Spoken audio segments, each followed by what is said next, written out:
So welcome back to the channel, and today I want to talk about how to create goals in a way that specifically triggers feelings of motivation. So if you're lacking a bit of get up and go, if you're feeling a bit apathetic, if you're struggling with motivation, then keep watching because I'm going to show you how you can use goal setting to address all of those issues.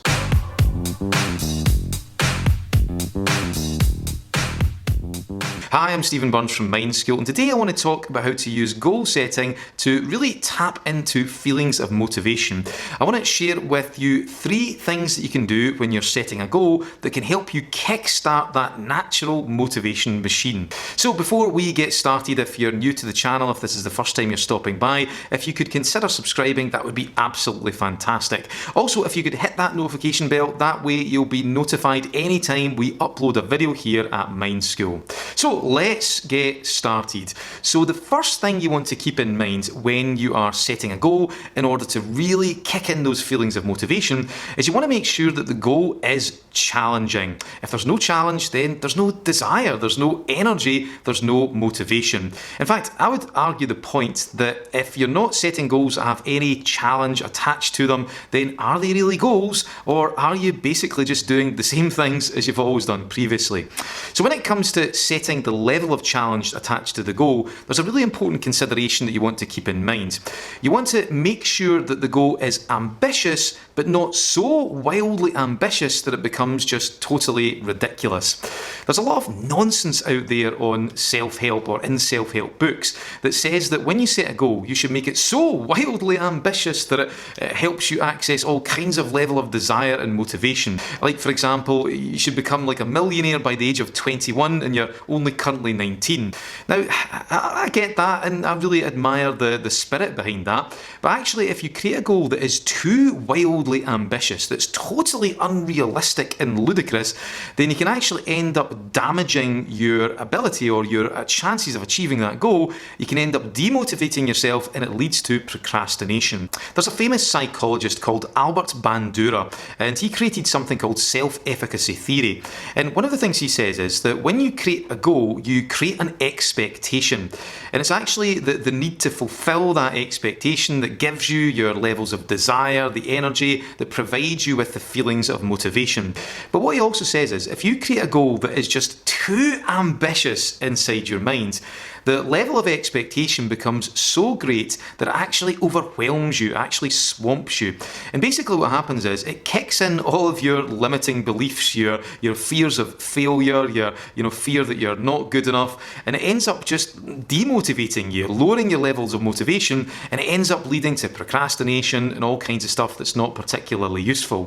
So one of the things that's important for you to do is to almost like find a challenge sweet spot. So what kind of goal could you go after that is ambitious enough to get you excited and a little bit scared, but not so much that it totally swamps you, it totally overwhelms you and makes you crippled with fear. So you want to kind of have a think, what would that level be for you? So that's the first thing you want to keep in mind. The second thing is you want to make sure that the goal is important. There's so many people out there that create goals through social expectation that aren't particularly valuable, that aren't important to them, and then you wonder why they're not motivated to accomplish them. So as human beings, we are value-driven creatures. We tend to have almost like a subconscious mechanism that pays attention to things that are important to us, things that we deem to be valuable. And then we naturally start to allocate our resources to the attainment of those valuable, those important things. And things that we deem to be not valuable or not important, we tend to limit the amount of resources that we put towards them. To give you an example, say you were single and all of a sudden you met someone who basically ticked all of your boxes for being attractive and being, potential, lifelong relationship partner material. Now, I'd imagine if you met that person and they ticked all of those boxes, then you'd feel a strong level of natural motivation to want to get to know that person a little bit more. In fact, you might be so compelled that you really, really struggle to not act in that moment.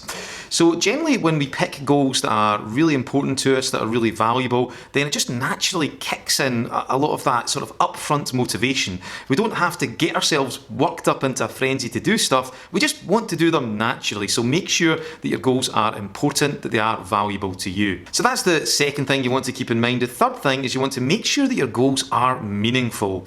As human beings, one of the most powerful driving forces that we have is meaning. We can go through all kinds of, periods of struggle and strife and difficulties and pain, but we can keep on pushing on. We can have the desire and motivation to keep going, providing that what we're going through is meaningful. Classic example, if you think about raising kids. So raising kids, of course, can be amazing, it can be wonderful, but it can also be very, very difficult. There's lots of periods where you go through like lots of strife and lots of struggle, but millions or potentially billions of people still do it because it's deeply meaningful to them. So meaning really gives us that power, it gives us that natural energy to push on. There's an amazing book called Man's Search for Meaning by Viktor Frankl. And Viktor Frankl was a Jewish psychotherapist who survived the concentration camps in Nazi Germany. And one of the things he says in the book is, he says that, when he was going through all of these terrible experiences, he saw this from a couple of different perspectives. So first of all, he was experiencing it firsthand, but secondly, because he was a psychotherapist, it allowed him to almost like step out and view the sequence of events through kind of like a neutral observer's perspective. He could really analyse people's behaviours and assess the whole situation from that much more removed place. And one of the other things he mentions in the book is that one of the key differences between the people who survived versus the people who perished, outside of luck and external factors of course, is that the people who survived tended to extract some sort of positive meaning from this horrible situation. Now, of course, they didn't like it, they didn't want to be there, it was a terrible situation, but they sat back and thought that there has to be some sort of positive meaning that I can extract, that I can take from this. And that gave them hope, that gave them something to move towards, some sort of vision that prevented them from, falling into despair, that gave them that energy, that gave them that motivation to keep on going. So meaning is one of the most powerful driving forces that we have as a human being.